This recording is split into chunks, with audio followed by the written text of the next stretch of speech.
শুরু হলো পবিত্র হজ। লাখো মুসলিমের লাব্বাইক ধ্বনিতে মুখরিত তাবুর শহর মিনা। রোববার রাতে এশা নামাজ পড়ে ইহরাম পরিধান করে শহরটির দিকে শুরু হয় মুসল্লিদের যাত্রা।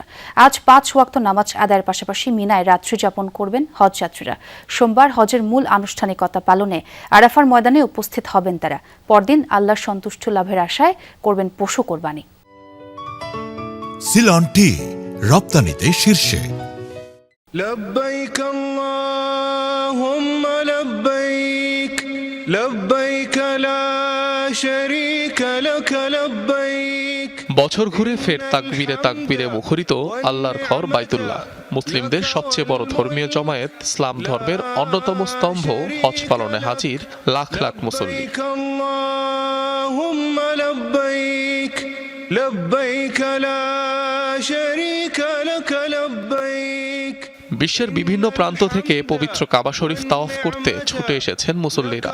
আগামী 3 দিন যথাযথ ধর্মীয় রীতি পালনে ছুটবেন একাধিক শহরে। আল্লাহর নৈকট্য লাভের উদ্দেশ্যে পালন করবেন ইবাদত।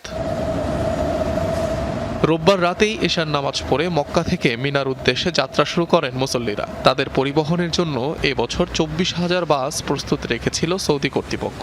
তাবুর শহর মিনায় আজ ফজর থেকে এশা 5 ওয়াক্ত নামাজ আদায়ের রীতি মুসল্লিদের।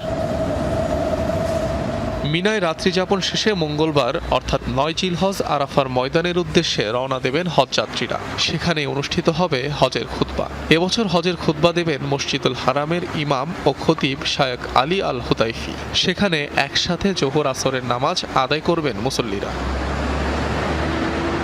মুজদালিফায় রাত্রি যাপনের পরদিন 10 জিলহজ বুধবার জামারায় শয়তানকে পাথর নিক্ষেপ করবেন হাজিরা। এরপরই মহান আল্লাহ সন্তুষ্টি লাভের আশায় করবেন পশু কোরবানি। কমপক্ষে 16 লাখ মুসলিম অংশ নিচ্ছেন এবারের পবিত্র হজে। অনিক রহমান, যমুনা নিউজ।